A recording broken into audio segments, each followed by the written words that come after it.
9 and 8. අයිබෝවන් එක්වන් ඇත දැනගන්න ලංකාවේ අංක එකේ සමබර ප්‍රවෘත්ති විකාශය ලයිව් සමගින්. අද ඔබහම වුණ මම චන්දන ජයසිංහ. මම චවිකා ගුණසේකර සුපුරුදු පරිදි අදත් මුල් අවධානය සිරස්තල. වැව් 5000ක් ප්‍රතිසංස්කරණය කරන වාරි සෞභාග්‍ය ව්‍යාපෘතිය ජනපති අතින් නැරඹේ. දකුණු ආසියාවේ දිගම වාරි උමගත් ඒ අතර දහසිල්ලා වතුකම්කරුවන් වර්ජනයක සහය පළ කරමින් වතුකරී හර්තාල්. දැන් 3-4 වතාවක් කිව්වා වතුකම් කරන රුපියල් 1000ක් දෙනවා කියලා. තාමත් ලබා දුන්නේ නැහැ.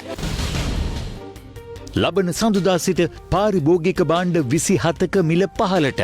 වෙනද පොලේ පැවතුන මිලට වඩා කිසියම් මිලක් අඩුවෙන් තමයි අප්‍රේල් සිංහල දෙමළ අලුත් අවුරුද්ද නිම වෙන තෙක් මේ භාණ්ඩ ලබා දෙන්න අපි උත්සාහය දරන්නේ. පාස්කු ප්‍රහාරයේ චුදිතයන්ට නීතිය ක්‍රියාත්මක වෙන හැටි. බැදුම් කර කොමිසමේ චෝදිතයන්ට දවසුමාන දෙක තුනක් යනකොට දඬුවම් දෙන කාලෙ සිද්ධ වෙනවා. පාස්කු ප්‍රහාරයේ චෝදිතයන්ට නීතිය ක්‍රියාත්මක වෙනවා. තව මාසුමානයක් දෙකක් යනකොට. ශ්‍රී ලංකා ක්‍රිකට් සංවර්ධනයට තාක්ෂණික උපදේශන කමිටුවක්. වාරි සෞභාග්‍යයා ජාතික වැඩසටහනේ සමාරම්භක උත්සවය අනුරාධපුර පළුගස්වැව මහම්ගස්වැවදී අද උදෑසන ආරම්භ වුණා. ඒ ජනාධිපති ගෝඨාභය රාජපක්ෂ මහතාගේ ප්‍රධානත්වයෙන්.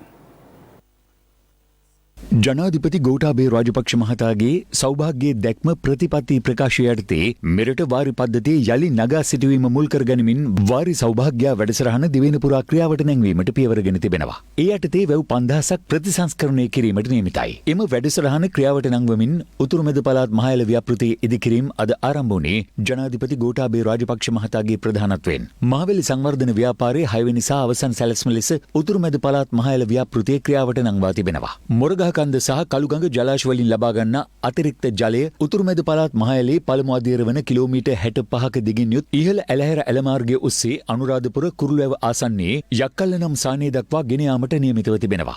එහි කොටසක් මේ වන විටත් ඉදිකරමින් පවතින අතර එය කිලෝමීටර් 28ක දිගින් යුත් භූගත උමගකින් යුක්තයි. කිලෝමීටර් 28ක දිගින් යුත් අදාළ භූගත උමග ඉදිකිරීමේ කටයුතු අනුරාධපුර පළුගස්වැව මහම්ගස්වැවදී ආරම්භ වුණේ ජනාධිපති ගෝඨාභය රාජපක්ෂ මහතාගේ ප්‍රධානත්වයෙන්.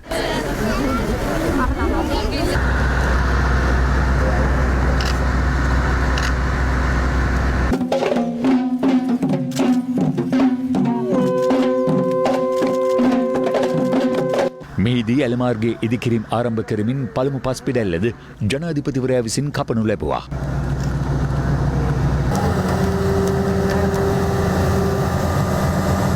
මෙම වාරි උමගේ ඉදිකිරීමත් සමග එය දකුණු ආසියාවේ දිගම උමග ලෙසයි සැලකෙන්නේ. ඉන් අනතුරු එහි සංවිධාන කර තිබූ උත්සව සභාවටද ජනාධිපතිවරයා එක් වුණා.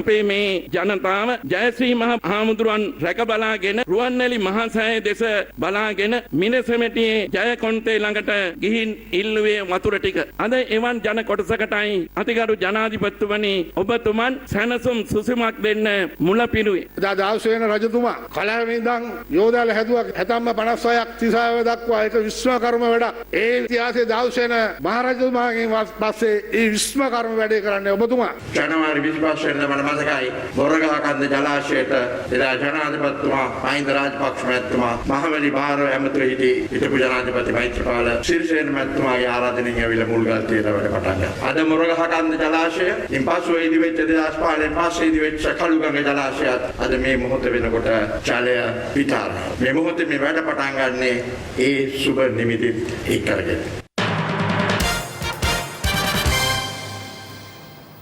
මෙරට මානව හිමිකම් කඩවී ඇති බවට එක්සත් ජාතීන්ගේ මානව හිමිකම් කොමසාරිස්වරය චෝදනා කළද ශ්‍රී ලංකා පාර්ශවයෙන් ඒ සඳහා කරුණු දැක්වීමට අවස්ථාවක් ලබා නොදීම අසාධාරණ බව ජාතික සංවිධාන එකමුතුව පවසනවා. එම සංවිධානය අද මෙරට පිහිටි එක්සත් ජාතීන්ගේ කාර්යාලය වෙත සංදේශයක් බාර දෙමින් මේ බව සඳහන් කළා. මෙරට මානව හිමිකම් තත්ත්වය පිළිබඳ වාර්තාවක් නිකුත් කරමින් එක්සත් ජාතීන්ගේ මානව හිමිකම් පිළිබඳ මහ කොමසාරිස් මිෂෙල් බැචලේ එහි සමාජික රටවලින් ඉල්ලා සිටියේ මෙරට මානව හිමිකම් උල්ලංඝනය කිරීම සහ අවභාවිත කිරීම සම්බන්ධයෙන් චෝදනා ලැබ සිටින පුද්ගලයින්ට එරෙහිව පියවර ගැනීම පිළිබඳව සලකා බලන ලෙසයි. මේ සම්බන්ධයෙන් ජාතික සංවිධාන එකමුතුව අද මෙරට පිහිටි එක්සත් ජාතීන්ගේ කාර්යාලයට සංදේශයක් බහර දුන් අතර මහ කොමසාරිස්වරිය විසින් ශ්‍රී ලංකාවේ මානව හිමිකම් කඩවී ඇති බවට කරන චෝදනා සම්බන්ධයෙන් ශ්‍රී ලංකා පාර්ශ්වයෙන් කරුණු දැක්වීම සඳහා අවස්ථාවක් ලබා දෙන ලෙස එමගින් ඉල්ලා තිබෙනවා. ස්වභාවික යුක්තිය කියන මූලධර්මය අනුව ඒක ගෝත්‍රික සමාජයක තියෙන දෙයක්. චෝදනාවක් එල්ල කරොත් ඒ චෝදනාව එල්ල කරු පාර්ශ්වය චෝදනාවට ලක් වූවන්ට අවස්ථාව දෙන්න ඕන තමන්ගේ නිර්දෝෂීභාවය පැහැදිලි කරන්න. එදා 2015 දී මංගල සමරවීරලා ඒ අවස්ථාව ඉල්ලා සිටියේ නැහැ. ඒ නිසා මේ රජයේ වගකීමක් ඒ අවස්ථාව ලබා ගන්න එක සහ අපි එක්සත් ජාතීන්ට සඳහන් කරේ ඔබලා කියන ඔය මානව හිමිකම් මේ යටතේ ඒ අවස්ථාව අපේ රණවිරුවන්ට ලබා දෙන්න ඕන. මේ අතර රට තුළ ප්‍රජාතන්ත්‍රවාදී ආයතන යළි ගොඩනැගීම සඳහා ගෙවුණු වසර කිහිපය තුළ දැඩි කැපවීමෙන් ලබාගත් ප්‍රගතිය ආපසු හැරවීම නවතන ලෙස එක්සත් ජාතීන්ගේ මානව හිමිකම් පිළිබඳ විශේෂඥයින්ගේ කමිටුව ශ්‍රී ලංකා රජයෙන් ඉල්ලා සිටිනවා. 2015 වසරේ සිට 2019 දක්වා ශ්‍රී ලංකාවේ සිදු කළ නිල සංචාර 10කින් අනතුරුව ඉදිරිපත් කළ නිර්දේශ 400ක් සඳහා රජය ප්‍රතිචාර දක්වා ඇති ආකාරය සම්බන්ධයෙන් එක්සත් ජාතීන්ගේ මානව හිමිකම් කොමිසම සිදු කළ ඇගීම් වාර්තාව අද නිකුත් කරමින් මානව හිමිකම් විශේෂඥයින් මේ බව දැනුම් දී තිබෙනවා. එම වාර්තාවේ වැඩිදුරටත් සඳහන් වන්නේ අතීතයේ සිදු අපරාධ සම්බන්ධයෙන් වගවීම, වින්දිතයන්ට සාධාරණ ඉටු කිරීම සහ ජාතීන් අතර එකමුතු බව ප්‍රවර්ධනය කිරීමට ශ්‍රී ලංකාව කටයුතු කළ යුතු බවයි. එමෙන්ම ශ්‍රී ලංකාවේ අතීත අපරාධ සම්බන්ධයෙන් වගවීම සාතික කිරීම සහ මානව හිමිකම් සම්බන්ධයෙන් සිදු කරන ස්වාධීන සොයා බැලීම ඉහළ දමන ලෙසද මානව හිමිකම් විශේෂඥයින් ඉල්ලා සිටිනවා. මේ අතර මේ පිළිබඳ පක්ෂ විපක්ෂ දේශපාලනඥයින්ද අද විවිධ අදහස් පළ කළා. මෙතෙන්දී අපට එකක් කියන්න පුළුවන්කම තිබෙනවා මානව හිමිකම් කොමසාරිස්තුමියට අපේ වැඩට ඇඟිලි ගහලා ඩයස්පෝරාව කියන තාලෙට යම් යම් ක්‍රියාදාමයන් කරන්න සූදානම් වෙනවා නම් ස්වාධීන රටක් වශයෙන් අපටත් සිද්ධ වෙනවා, අපේ රටට සිද්ධ වෙනවා මේ පිළිබඳව කිසියම් ක්‍රියාදාමයක් අනුගමනය කරලීමට. පහුගිය කාලේ යට ගිහිලා තිබ්බ ජිනීවා ප්‍රශ්න. දැන් ආපහු මේ සැරේ සැසිවාරයේදී ගන්නවා කියලා. ඒකම අපිට තියෙන ප්‍රශ්නේ තමයි විපක්ෂය මේ ගැන මොකද කියන්නේ කියලා අපි දැනගන්න. මානව හිමිකම් කොමිසම මොකද්ද කියන්නේ? මේ ගැන කියද්දී මේකට නැවත වතාවක් සරමුස්සල පෙන්වන එක නෙමෙයි වැඩේ රටේ. ඇත්තටම මේකට විසඳුමක් අපි හරියට දීලාද නැද්ද? රට හරියට ක්‍රියාත්මක වෙනවද නැද්ද? ප්‍රජාතන්ත්‍රවාදයේ රටේ ආරක්ෂා වෙනවද නැද්ද කියන එක අපි කතා කරන්න ඕන. පිළියන් නිදාස් වෙනවා. එහෙම කියද්දී කරුණා අම්මා මේගොල්ලොත් එක්ක වාඩි වෙලා ඉන්න. කාටද මේවා කියන්න තියෙන්නේ? කොතෙන්ද කියන්න තියෙන්නේ? පහුගිය ආණ්ඩුව තමයි සම්පූර්ණයෙන්ම මේ උගුල අටවුවේ. අද අපි මේ උගුලෙන් ක්‍රමානුකූලව මේ මව්බිම ගලව ගනිමින් ඉන්නවා. ඒ නිසා මහින්ද රාජපක්ෂ ජනාධිපතිතුමා විසින් තබපු ඒ පාරේ ඒ කැඳවපු වාර්තා ටික ප්‍රයෝජනෙට අරගෙන අපට පුළුවන් මේ පිළිබඳව නිවැරදි විත්තිවාචකයක් ඔවුන්ට ඉදිරිපත් කරන්න. මම කියන්නේ ඔය ජගත් මානව හිමිකම් කොමිසමේ කට්ටියයි මේ ආණ්ඩුවල කට්ටිය අතර එකඟතාවයක් තියෙනවා කියලා මට නම් පේන්නේ. ඒගොල්ලෝ වාර්තාවක් දැම්මම මේගොල්ලෝ එකකින් යැපෙනවා. ඔන්න බානක නැද්ද කියලා. ඉතින් ඔය නාට්‍ය අපි අවුරුදු කීයක් බලලා තියෙනවද?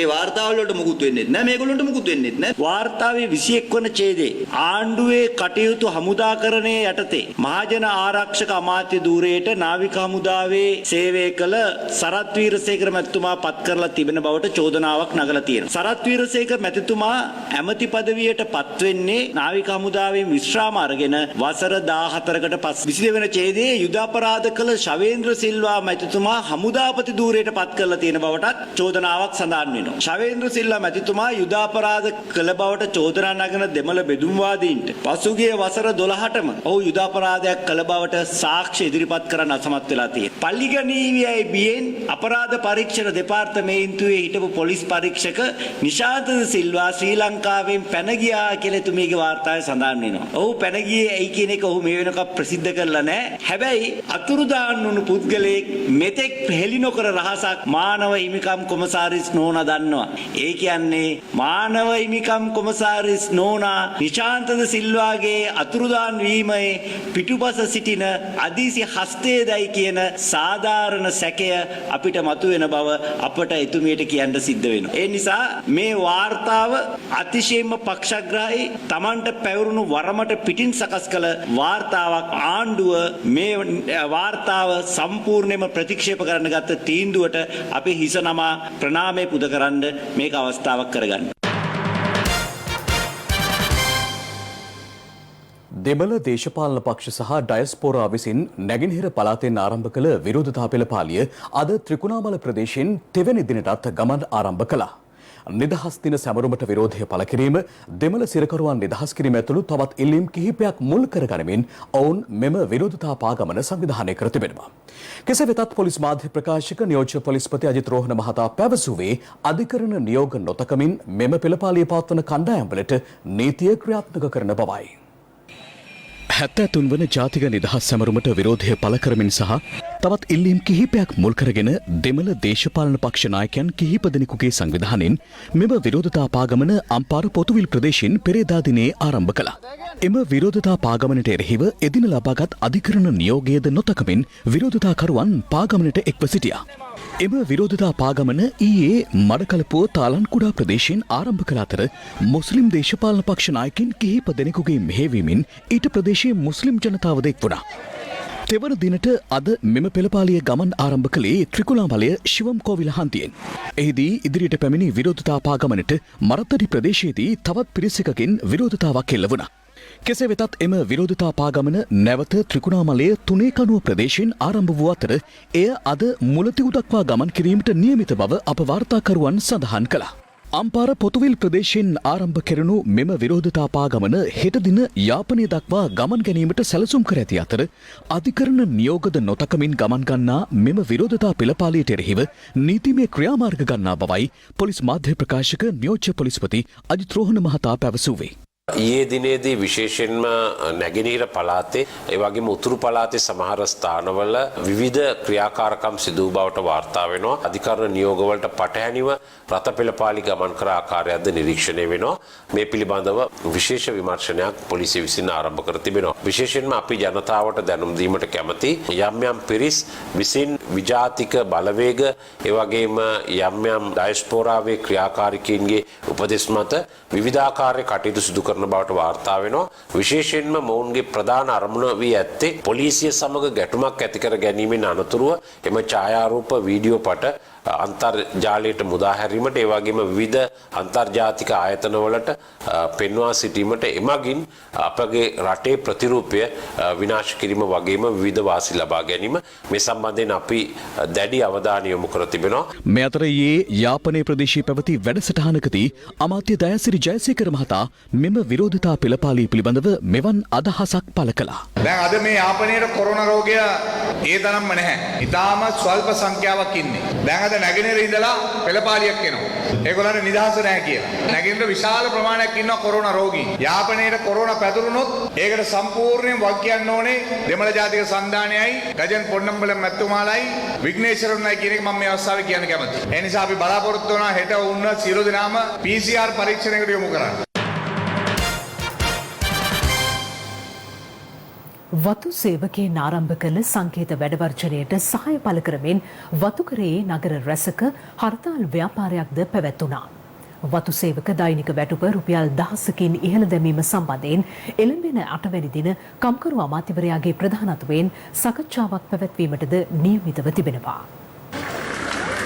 වසර 5ක් පුරාවට වතුකම්කරුවන් සිය දෛනික වැටුප රුපියල් 1000 දක්වා ඉහළ දැමීමට පියවර ගන්නා ලෙසට පැවති ආණ්ඩුවට මෙන්ම වත්මන් ආණ්ඩුවට බල කරමින් අවස්ථා ගණනාවකදී හඬ නැගුවද ඊට මෙතෙක් සාර්ථක විසඳුමක් හිමි වී නොමැති බවට වතුකම්කරුවන් චෝදනා කරනවා. කෙසේ වෙතත් වතුකම්කරු වැටුප රුපියල් 1000 දක්වා ඉහළ දැමීමට ක්‍රියා කළ බව පසුගිය මාස 26 වන දින පැවති කැබිනට් තීරණ දැනුම් දීමේ මාධ්‍ය හමුවේදී කැබිනට් මාධ්‍ය ප්‍රකාශක කෙහෙලි රඹුක්වැල්ල මහතා ප්‍රකාශ කළා. ප්‍රශ්න සියල්ල සමස්තයක් හැටියට අරගෙන මූලික ප්‍රතිපත්තියක් වන අවම වැටුප රුපියල් 1000 විය යුතුයි කියන තැන රජය සිටිනවා.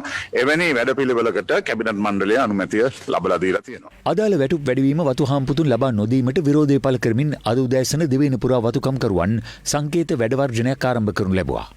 දිවයින පුරා වතු ආශ්‍රිතව සේවය කරන සේවකින් ලක්ෂයකට අධික පිරිසක් මේ සංකේත වැඩවර්ජනයට එක්ව සිටි බවයි වතුකම්කරු සංගමය පවසන්නේ. සංකේත වැඩවර්ජනයට සහාය දක්වමින් නුවරඑළිය, හැටන්, බගවන්තලාව, නෝවුඩ්, මස්කෙලිය, කොටගල, තලවකැලේ ඇතුළු වතුකරේ නගරවල වෙළඳසැල් වසා අද උදෑසන හර්තාල් ව්‍යාපාරයක්ද ආරම්භ කරනු ලැබුවා. ඒ හේතුවෙන් ජනතාවගේ දෛනික කටයුතු අඩාලව පැවති බවයි අප වාර්තාකරුවන් කියා සිටියේ. මීට සහාය දක්වමින් වතුකරේ පෞද්ගලික බස් රථ කෙටි දුර ධාවනයෙන්ද ඉවත්ව සිටියා.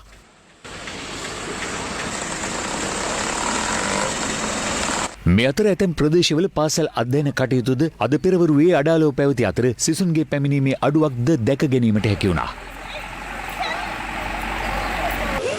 වතු කම්කරුවන්ගේ දෛනික වැටුප රුපියල් 10 දක්වා වැඩි කිරීම සම්බන්ධයෙන් රජය වතු හම්පතුන් හා වෘත්තීය සමිතිය අතර සාකච්ඡාවට 15ක් පමණ මේ වන විට පවත්වා තිබෙනවා. වතු කම්කරු ජනතාව පවසන්නේ තම දෛනික වැටුප ඉහළ දැමීමට බොහෝ ආණ්ඩු පොරොන්දු වූ නමුත් මෙතෙක් ඉටු කිරීමට කිසිවෙක් සමත්ව නොමැති බවයි. ගණන් වැඩිනේ මතේ බඩුවල ඔක්කොම. ඒක නිසා මදි. ආණ්ඩුවෙන් කියලා තියෙන දෙනවා කියලා.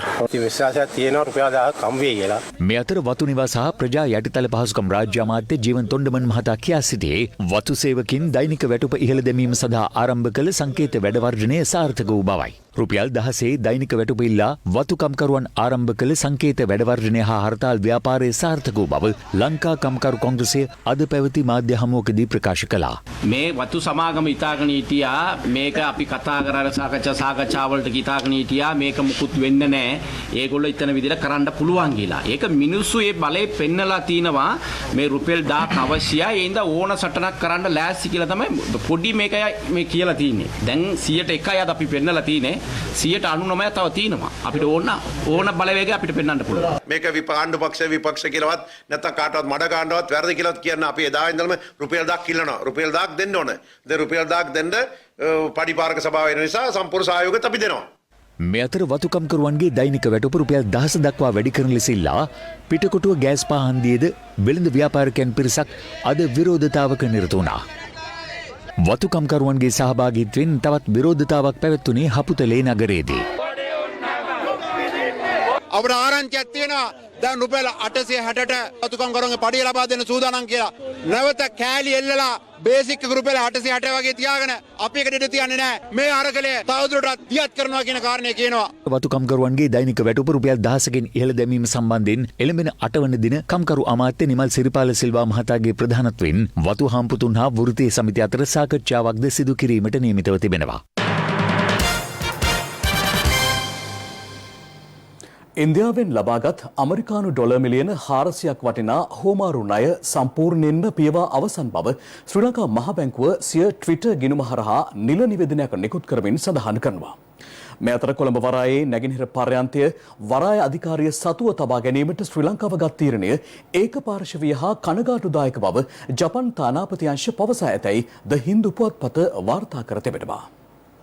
ඉන්දියාවේ ජපාන තානාපති කාර්යාලය නිලධාරියෙකු ද හින්දු පුවත්පත සමග පවසා ඇත්තේ කොළඹ වරායේ නැගෙනහිර පර්යන්තයේ වරාය අධිකාරිය සතුව තබා ගැනීමට ලංකාව ගෙන ඇති තීරණය සම්බන්ධයෙන් තවදුරටත් අධ්‍යයනය කළ යුතු බවයි. කොළඹ වරායේ නැගෙනහිර පර්යන්තය සම්බන්ධයෙන් ජපානයේ ඉන්දියාව හා ශ්‍රී ලංකාව 2019 වසරේ මැයි මාස අත්සන් තැබූ ත්‍රිපාර්ශ්වික අවබෝධතා ගිවිසුම පිළිබඳවද ද හින්දු පුවත්පත් වාර්තාවෙන් පෙන්වා දී තිබෙනවා. පසුගිය ජනවාරි 6 වෙනිදා ඉන්දිය විදේශ අමාත්‍ය ආචාර්ය සුබ්‍රමණියම් ජයශංකර් මහතා මෙරට සිදු කළ සංචාරයේදීද අදාළ ආයෝජනය සම්බන්ධයෙන් අපේක්ෂා තබා සිටි බවද හින්දු පුවත්පත් වාර්තාවේ දැක්වෙනවා. බටහිර පර්යන්තය නැගෙනහිර පර්යන්තයෙන් උපාය මාර්ගිකව වැදගත් යන්න සොයා බැලිය යුතු බවද ද හින්දු පුවත්පත වාර්තා කර තිබෙනවා.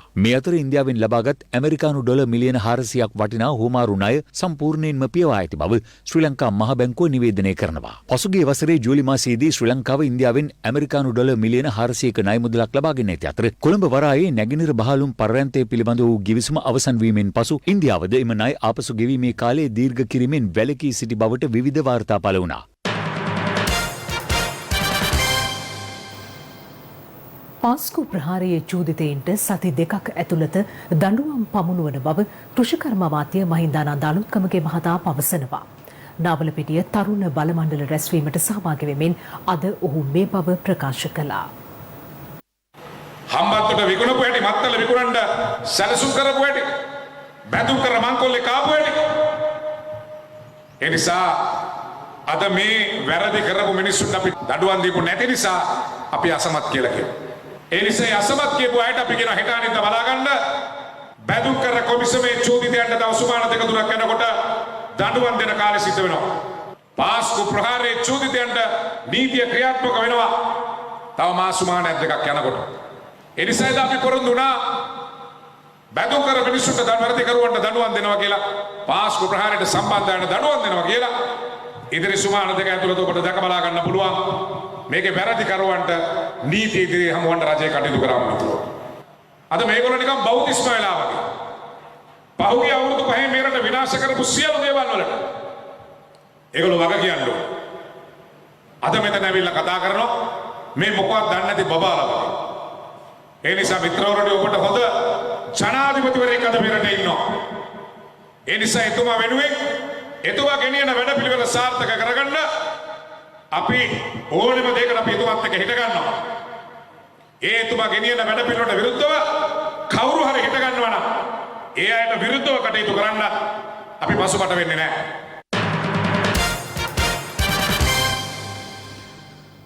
රංජන් රාමනායක මහතාගේ පාර්ලිමේන්තු මන්ත්‍රී ධුරය සම්බන්ධයෙන් 12 වෙනිදා තෙක් කිසිදු පියවරක් නොගන්නා ලෙස අභියාචනාධිකරණය අද පාර්ලිමේන්තු මහලේකම්වරයාට නියෝග කර තිබෙනවා. මේ පිළිබඳව අද සමගි ජන බලවේගයේ නායක සජිත් ප්‍රේමදාස මහතා අදහස් පළ කළා. මේ වන විට ශ්‍රේෂ්ඨාධිකරණයේ අභියාචනාධිකරණයේ නඩු කටයුතු දෙකක් රංජන් රාමනායක මැතිතුමාගේ අයිතිවාසිකම් ආරක්ෂා කිරීම උදෙසා ආරම්භ කොට තිබෙනවා. අද දිනේ අභියාචනාධිකරණයේදී ඔහුගේ පාර්ලිමේන්තු අසුන අහිමි කිරීම වැළැක්වීම සම්බන්ධයෙන් ගොනු කළ පැත්සම තවදුරටත් කරුණු තහවුරු කිරීම උදෙසා 11 වෙනිදා තෙක් කල්ගත් අවස්ථාවේදී පාර්ලිමේන්තු මහලේකම්වරයාට දැනුම් දී තිබෙනවා. දැනට පවතින තත්ත්වය ඒ විග්‍රහ කරොත් රංජන් රාමනායක මැතිතුමාගේ මන්ත්‍රී ධූරයට අගතියක් නොවන ආකාරයට එලෙසම 11 වෙනිදා තෙක් පවත්වාගෙන යන්නට කියලා නියෝග කරලා තිබෙනවා. රංජන් රාමනායක මානව හිතවාදියා වෙනුවෙන් එදා දවසෙත් ඒ වගේම අද දවසෙත් හෙට දවසෙත් පෙනී සිටිනව පමණක් නොවේ. එතුමාගේ අයිතිවාසිකම් ආරක්ෂා කිරීම උදෙසා ප්‍රජාතන්ත්‍රවාදී නිත්‍යානුකූල ව්‍යවස්ථානුකූල සටනක අරගලයක අපි නියැලෙනවා කියන එක කියන්නට කැමතියි. දැන් රටවටින් අටට වටින් අටට චෝදනා 6ක් යටතේ හිටපු මුදල් අමාත්‍ය රවි කරුණානායක මහතා සහ පර්පචුවල් ට්‍රෙෂරි සමූහ අධ්‍යක්ෂ අර්ජුන් ඇලෝසිස් මහතාට කොළඹ මහාධිකරණයේදී අද අධිචෝදනා පත්‍ර බහර දී තිබෙනවා. පෞද්ගලික බස් රථ හිමියන් ලබන සඳුදා සිට තම බස් රථ ධාවනයෙන් ඉවත් කිරීමට ගෙන ඇති තීරණයත් සමග ඊට ශ්‍රී ලංකා ගමනාගමන මණ්ඩලයේ සූදානම පැහැදිලි කිරීම සඳහා අද මාධ්‍ය හමුවක් කැඳවා තිබුණා. මහජනතාවට සිදුවන අපහසුතාවලින් ඔවුන්ව මුදා ගැනීම සඳහා ශ්‍රී ලංකා ගමනාගමන මණ්ඩලය විසින් අපගේ ප්‍රියදුරු කොන්දොස්තර මහත්වරුන්ගේ සහ එදිනදා වැඩකටයුතු වලට අත්‍යවශ්‍ය සියලුම අංශවල නිවාඩු අවලංගු කරලා තියෙනවා. 7 වෙනිදා සිට ඔවුන් සියලුම දෙනා 8 වෙනිදා උදෑසන සේවයට වාර්තා කළ යුතුයි. නැවත දැනුම් දෙන තුරු මේ නිවාඩු අවලංගු කිරීම පැවැත්වෙනවා. ශ්‍රී ලංකා ගමනාගමන මණ්ඩලය සතු සියලුම බස් රථ 8 වෙනිදා සිට දාවන වෙනවා. රත්නපුර හැරණියාවත කළුගඟේ පිහිටි මැණික් නිධානය නමින් හැඳින්වෙන කොටස වෙන්දේසි කිරීමට විරෝධය පළ කරමින් මැණික් වෙළෙන්දන් හා ගම්වාසීන් එක්ව අද හැරණියාවත ප්‍රදේශයේදී විරෝධතාවක නිරත වුණා. ලබන සඳුදා සිට අත්‍යවශ්‍ය භාණ්ඩ 27ක මිල පහළ දැමීමට රජය තීරණය කර තිබෙනවා. වෙළඳ අමාත්‍ය බන්දුලු ගුණවර්ධන මහතා අද මාධ්‍ය හමුවකට එක්වෙමින් සඳහන් කළේ ඉදිරි මාස 3ක් සඳහා මෙම මිල ගණන් වළංගු වන බවයි. රතු කැකුළු කිලෝග්‍රෑමයක් සඳහා රුපියල් 13ක මිල පහළ යාමක්ද සුදු කැකුළු කිලෝග්‍රෑමයක් සඳහා රුපියල් 12ක මිල පහළ හෙලීමක්ද සිදු කර ඇති අතර සුදු නාඩු කිලෝග්‍රෑමයක් මිල පහත හෙලා ඇත්තේ රුපියල් 13කින්. තිරිඟු පිටි කිලෝග්‍රෑමයක් රුපියල් 21කින්ද සුදු සීනි කිලෝග්‍රෑමයක් රුපියල් 11කින්ද දුඹුරු සීනි කිලෝග්‍රෑමයක් රුපියල් 15කින්ද මිල පහත දමා ඇති අතර තේකුඩු ග්‍රෑම් 100ක් සඳහා රුපියල් 35කින් මිල අඩු කර තිබෙනවා. රතු පරිප්පු කිලෝග්‍රෑමයක් සඳහා රුපියල් 23ක සහනයක් ලබා දී ඇති අතර ආනයනික ලොකු ලුණු සඳහා රුපියල් 20ක මිල අඩු කිරීමක්ද සිදු කිරීමට අපේක්ෂිතයි. දේශීය අර්තාපල් කිලෝග්‍රෑමයක් සඳහා රුපියල් 36ක මිල අඩු කිරීමක්ද සිදු කර තිබෙන අතර ආනයනික අර්තාපල් කිලෝග්‍රෑමයක් රුපියල් 50කින් මිල අඩු කර තිබෙනවා. කඩල කිලෝග්‍රෑමයක් රුපියල් 50කින්ද වියලි මිරිස් කිලෝග්‍රෑමයක් රුපියල් 55කින්ද මිල අඩු කර ඇති අතර දේශීය ටින් මාළු රුපියල් 15කින් අඩු කර ඇති අතර ආනයනික ටින් මාළු සඳහා රුපියල් 15ක මිලක් අඩු කර තිබෙනවා. ආනයනික හාල් මැස්සන් කිලෝග්‍රෑමයක් රුපියල් 125කින් මිල අඩු කර ඇති අතර සමසහිත කුකුළු මස් කිලෝග්‍රෑමයක් අඩු කර ඇති මිල රුපියල් 30ක්. ලුණු කිලෝග්‍රෑමයක් රුපියල් 12කින්ද ග්‍රෑම් 400 කිරිපිටි පැකට්ටුවක් රුපියල් 25කින්ද සෝයා තෙල් මිලිලීටර් 500 බෝතලයක් රුපියල් 160කින්ද මිල පහත දමා ඇති අතර BCC රෙදි සෝදන සබන් කැටයක් රුපියල් 10කින් සහ රෙදි සෝදන බාර් සබන් කැටයක් රුපියල් 65කින්ද මිල අඩු කර තිබෙනවා. මිලිලීටර් 100 දෑත් සෝදන දේර බෝතලයක් රුපියල් 100කින් මිල අඩු කර ඇති අතර SLS සහතිකයලත් මුව ආවරණයක් රුපියල් 11කින්ද මිල පහළ දැමීමට නියමිතයි. සඳුදා සිට අපේ ලංකාව පුරාම පැතුරුණ සතොස වෙළඳසැල් ජාලයෙන් සහ පාරිභෝගික සමිති සම්පකාර වලින් සහ කිව් ෂොප් වලින් මේ මිලට මේ භාණ්ඩ ලබා ගන්නට පුළුවන්කම ඇති වෙයි කියලා අපි විශ්වාස කරනවා. සම්බා 120ට අලෙවි වුණේ අපි 99ට අලෙවි කරන් රුපියල් 21ක් සම්බා මිල අඩු වෙනවා. හැබැයි ඒ සඳහා තව සති දෙකක කාලය අවශ්‍ය වෙනවා අලුතෙන් අස්වැන්න ලැබෙන තෙක්. කීරි සම්බා රුපියල් 140යි අලෙවි වෙන්නේ 125යි. රුපියල් 15ක සාහනයක් තිබෙනවා. ඒ සඳහා සති දෙකේ කාලයක් අවශ්‍ය වෙනවා. මේ රටේ පාරිභෝගික ජනතාවට සාමාන්‍යයෙන් අසාමාන්‍ය සහනයක් රජයට කළ හැකි උපරිමයේ තමයි මේ කරන්නේ. යම්කිසි පැමිණිල්ලක් චෝදනාවක් තිබෙනවා නම් 1998ට සඳුදායෙන් පසු ඒ පැමිණිල්ල කරන්න. ශ්‍රී ලංකා ක්‍රිකට් ක්‍රීඩාව දියුණු කිරීම සඳහා සිව් දෙනෙකුගෙන් යුත් නව තාක්ෂණික කමිටුවක් පත් කිරීමට තරුණ හා ක්‍රීඩා අමාත්‍ය නාම රාජපක්ෂ මහතා කටයුතු කර තිබෙනවා. ඒ අනුව අරවින්ද ද සිල්වාගේ සභාපතිත්වයෙන් යුත් එම කමිටුවට රොෂාන් මහනාම, මුතයා මුරලිදරන් සහ කුමාර් සංකක්කාරද අයත් වනවා. ශ්‍රී ලංකා ක්‍රිකට් ක්‍රීඩාව දියුණු කිරීම සඳහා සිව් දෙනෙකුගෙන් සමන්විත මෙම විශේෂ තාක්ෂණික කමිටුව තරුණ හා ක්‍රීඩා අමාත්‍ය නාමල් රාජපක්ෂ මහතා විසින් අදපත් කොට තිබෙනවා. සුපිරි පිතිකරු අරවින්ද ද සිල්වා එහි සභාපතිත්වයේ දරද්දී රොෂාන් මහනාම, මුත්තයා මුරලිදරන් සහ කුමාර සංගක්කාර අනෙක් සමාජිකයන් ලෙස කටයුතු කරනවා. අමාත්‍යවරයාට අමාත්‍යංශ නිලධාරීන්ට සහ ජාතික ක්‍රීඩා සභාවට ශ්‍රී ලංකා ක්‍රිකට් ක්‍රීඩාවට අදාළ සියලු කරුණු පිළිබඳව උපදෙස් ලබා දීමේ වගකීම මෙම තාක්ෂණික කමිටුවට පැවරෙන බවයි තරුණ හා ක්‍රීඩා අමාත්‍යංශය පවසන්නේ. දේශීය හා ජාත්‍යන්තර වශයෙන් ක්‍රිකට් ක්‍රීඩාවේ ප්‍රමිතිය නංවාලීම සඳහා ශ්‍රී ලංකා ක්‍රිකට් සමග සමීපව කටයුතු කරමින් ශ්‍රී ලංකාව තුළ ඉහළ මට්ටමේ ක්‍රිකට් ක්‍රීඩාවක් ගොඩනැගීම හා පුහුණු කිරීම සඳහා අවශ්‍ය මඟ පෙන්වීම මෙම තාක්ෂණික කමිටුව හරහා ප්‍රධාන වශයෙන් අපේක්ෂා කරනවා. ඒ සමගින් අදට අප සමුගන්නවා. සුබ රාත්‍රියක්. සුබ රාත්‍රියක්.